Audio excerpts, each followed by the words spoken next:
So let's talk about the 4 Israeli hostages that got rescued from Gaza over the weekend, because while you have a lot of people cheering, you also have a lot of controversy and backlash. And that's because as part of the operation to rescue these 4, allegedly 274 Palestinians were killed. Though we're also hearing different numbers from different places. But to start with what we know, these 4 hostages were originally captured from the desert raid where Hamas killed and captured most of its victims on October 7th. And ever since then, they were held in various apartments before then being moved to a refugee camp apartment, with reportedly Israeli intelligence eventually getting wind of their whereabouts and special forces practicing for weeks on 2-scale replicas of the buildings before carrying out the raid on Saturday. Though it actually ended up being 2 operations because Hamas had split the female hostage from the group into a separate building 200 meters away. And while her rescue was reportedly fairly smooth, the 3 men's rescue went off the rails, with reports indicating that there was heavy gunfire that turned into explosives used by both sides. Hamas reportedly used RPGs on the rescue teams and their vehicles, while the Israelis called in air and artillery strikes to the location to cover their evacuation to the coast, with then nearby hospitals being hit with waves of injured and dying people. Because you had the Gaza Health Ministry saying that in addition to the 274 dead, there were over 700 injured. Meanwhile, you had the IDF claiming that it was under 100 and they weren't sure how many were actually civilians. Right? And so with all this, as expected, we've seen tons of different reactions. Right? As you'd expect, there were a lot of people happy that you had hostages rescued, but also you had a lot of people, especially internationally, having big questions about the cost of human life here. Online, one of the biggest and high-profile critics was Hassan Piker, who, does want the hostages released, but through a ceasefire, and adding, the most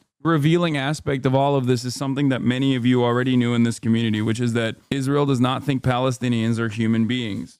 There's no clearer indication of this reality than the reception.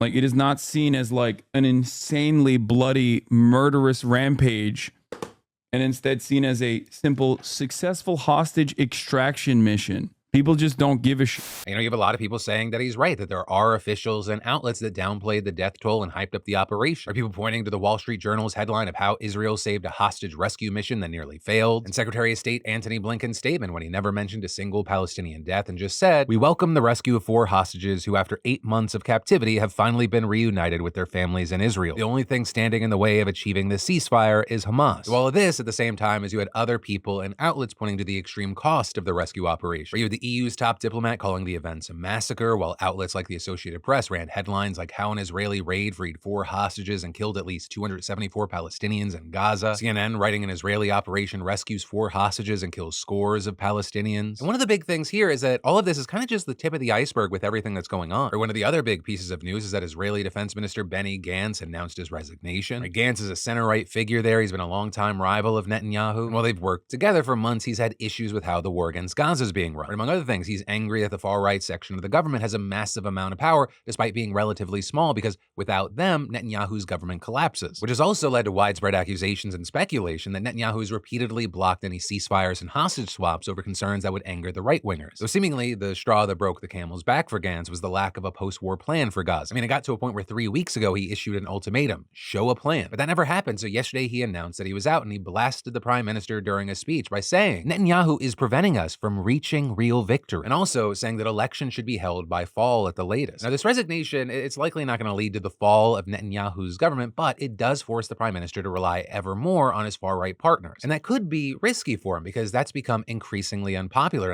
It's at a point where polls show that Gantz would likely beat Netanyahu. And while all of that is happening there, closer to home, we're still seeing massive protests at college campuses. Although we are seeing courts starting to crack down, such as in California, where UC faculty was largely ordered to stop attending anti-Israel protests because it was interfering with their work, with apparently this being an especially busy time for the schools, and before they were being semi-lenient about teachers going to protest. But now they're pointing to no strike clauses in their union contracts, and the courts, they're agreeing, forcing them to go back. And then on the political front, the Biden administration is still struggling to toe the line of being pro-Israel while trying to get Israel to stop its attacks. So the main thrust of that right now being efforts to get global support behind a multi-phase ceasefire deal that would see all the hostages released in return for Israel leaving Gaza. But then that brings us back to the issue with the far-right wingers and the Israeli government, because it looks like they will never agree to that no matter the international pressure. But ultimately, we're going to have to wait to see. And in the meantime, of course, I'd love to know your thoughts here, whether it be about the situation in general or specifically with this hostage rescue.